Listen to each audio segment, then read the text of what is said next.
They said the enemy was foreign. They said the problem had a face, an accent, a passport. And so they hunted it down in the streets, burning shops, beating bodies, chasing shadows. But here's the part that hits like a slap. After all the violence, after all the rage, not a single job was created. Not one. So, what exactly was this war really about? That question is at the heart of a speech that has ignited fierce debate across South Africa, delivered by Julius Malema, leader of the Economic Freedom Fighters, in response to ongoing xenophobic attacks targeting African migrants. Before we go deeper, make sure you like this video and subscribe, because stories like this don't just disappear. They evolve. All the xenophobia and Afrophobia that you have practiced here in South Africa today. And I want to challenge you. You say Zimbabweans take your job, Nigerians take your jobs, and you march and close shops and beat up people. Tell us, after doing that, how many jobs have you created? By beating up these Nigerians, by beating up these Ghanaians, by beating up these Zimbabweans, loading them. If you load them, I have not seen anyone being loaded. No one. And you say they take jobs from you. You have beaten them up, you have taken them out of the country. How many jobs have you created after that? Because the battle should be about jobs. You beat people because they took your jobs. They ran away. You close a shop that hires 5 people and say they take our jobs. After closing that jobs, how many jobs have you created? Unskilled men with no skill, none whatsoever. Say somebody took their job. The only skill they know is to drink intellis, impesu, and all of that nonsense, and want to pretend like they are revolutionary as it were. I don't want your vote if you behave like that. Take them away. If the MK wants it, give it to them. I don't want the votes that says to me, I must hate Africans for you to vote for me. I'll never do that.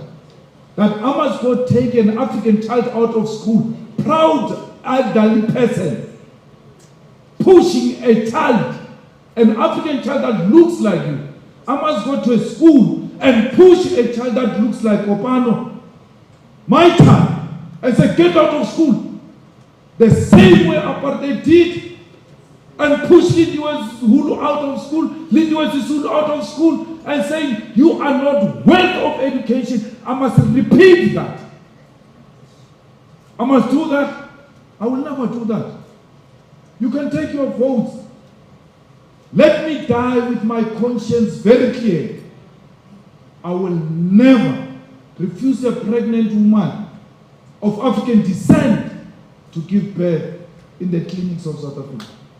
Never will I do that. I did not join politics because I wanted to be anything. I joined politics because This is not just about a speech. It's about a country wrestling with anger, identity, unemployment, and a dangerous question: who is to blame? Because what Malema said didn't just challenge violence, it challenged an entire narrative. And that's where things start to get uncomfortable. To understand why this moment matters, you have to step back. South Africa is one of the most economically advanced nations on the continent. But beneath that image lies a deep crisis. Unemployment remains staggeringly high, especially among young people. In many communities, frustration has been building for years. At the same time, South Africa has become a destination for migrants from across Africa, from Zimbabwe, Nigeria, Ghana, Somalia, Ethiopia. Many arrive seeking opportunity. Some open small businesses. Others take low-paying jobs locals often avoid. But instead of coexistence, tension has been growing. Violent outbreaks targeting foreign nationals have happened repeatedly over the past decade. Shops looted, homes destroyed, lives lost. Each time, the justification sounds familiar. They're taking our jobs. But here's where things get disturbing. There has never been clear evidence that foreign nationals are the primary cause of unemployment. Economists argue the problem runs much deeper, linked to structural inequality, education gaps, corruption, and slow economic growth. Yet on the ground, perception often outweighs reality, and perception fuels anger. That anger exploded again recently, with attacks reported in several communities where foreign-owned businesses were specifically targeted. Videos circulated online, crowds gathering, shops shuttered, people running. And then came Malema's speech. Not cautious, not diplomatic. Direct. Confrontational. Almost defiant. You say Zimbabweans take your jobs. Nigerians take your jobs, he said. And then he flipped the question. After beating them, how many jobs have you created? That single line cut through the noise. Because it exposed something few leaders say openly, that violence against migrants doesn't solve economic problems. It distracts from them. But this is the part few people are talking about. Malema didn't just criticize the attackers. He challenged his own potential voters. I don't want your votes if you behave like that. In a political environment where support often comes at any cost, that statement was risky. Because it means drawing a line, even if it costs popularity. And that's rare. But to fully grasp the weight of this moment, we need to break down how things escalated to this point. It didn't happen overnight.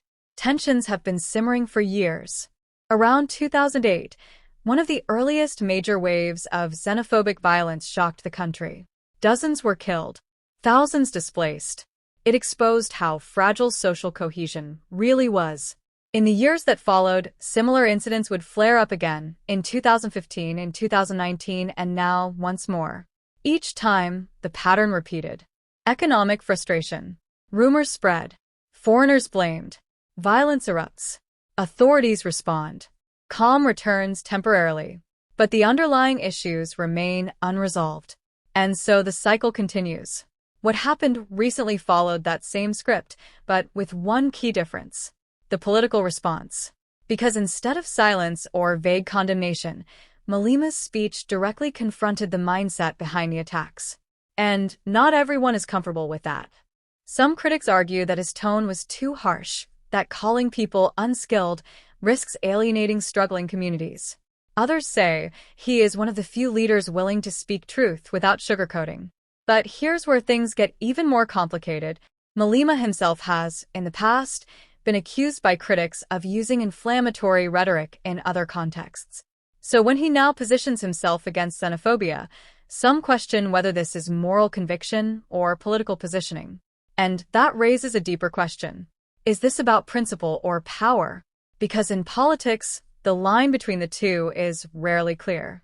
What happened next raised serious questions. As clips of the speech spread online, reactions poured in from all sides. Some praised him for defending African unity. Others accused him of ignoring the struggles of local citizens. And on social media, the debate quickly turned into something bigger, not just about migrants, but about identity. Who belongs? Who has a right to opportunity? And who gets left behind? But beneath all the noise, there's a harder truth. The economic system itself is under pressure. South Africa's unemployment rate has hovered at extremely high levels for years. For young people, it's even worse. And when people feel locked out of opportunity, frustration doesn't stay quiet. It looks for a target. Foreign nationals become visible targets, not because they are the root cause, but because they are accessible. Their shops are on the street. Their accents are noticeable. Their presence is immediate. But the real causes of economic struggle are far less visible. Policy failures, corruption, global market pressures, historical inequality. And those are much harder to confront. This is the part few people want to face. Violence against migrants can feel like action, but it's a false solution. Because it doesn't fix the system. It doesn't create jobs. It doesn't improve education. It doesn't attract investment. It only deepens division. And division has consequences. Socially, it fractures communities that once coexisted. Economically, it disrupts local markets, especially in townships where small foreign-owned businesses often provide affordable goods. Politically, it creates instability, and instability scares away the very investment needed to create jobs. So in trying to solve one problem, it actually makes others worse. But here's where things become even more unsettling. If the root causes aren't addressed, the cycle will repeat again. And again. And again. Because anger doesn't disappear. It just waits. Public reaction has been intense. Some South Africans have come out strongly against xenophobia, organizing campaigns and calling for unity across the continent. Others remain deeply frustrated, insisting that government has failed to protect their economic interests. Officials have issued statements condemning violence, promising investigations, and urging calm. But for many, those responses feel familiar, almost routine. And that's part of the problem. When something happens often enough, outrage can turn into fatigue. People stop believing real change will come. Media coverage has also reflected this divide. Some outlets focus on the humanitarian angle, the victims, the displacement, the fear. Others emphasize economic frustration and the pressures faced by local communities. And somewhere in between lies the full story, complex, uncomfortable, unresolved.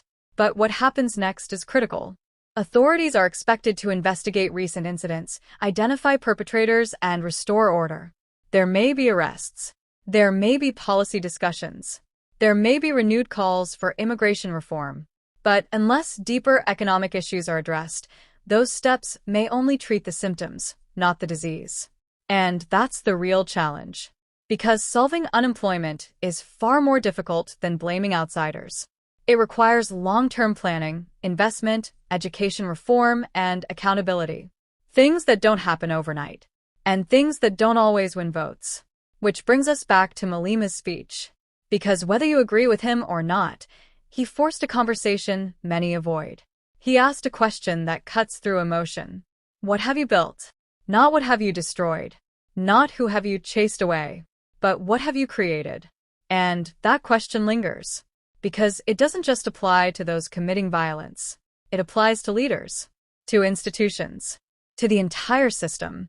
And maybe that's why it's so uncomfortable. Because it demands accountability from everyone, not just the obvious targets. As this story continues to unfold, one thing is clear. This is bigger than a single speech or a single incident. It's about the future of a nation navigating identity, inequality, and survival. And the choices made now will shape what comes next. Will frustration continue to turn into violence?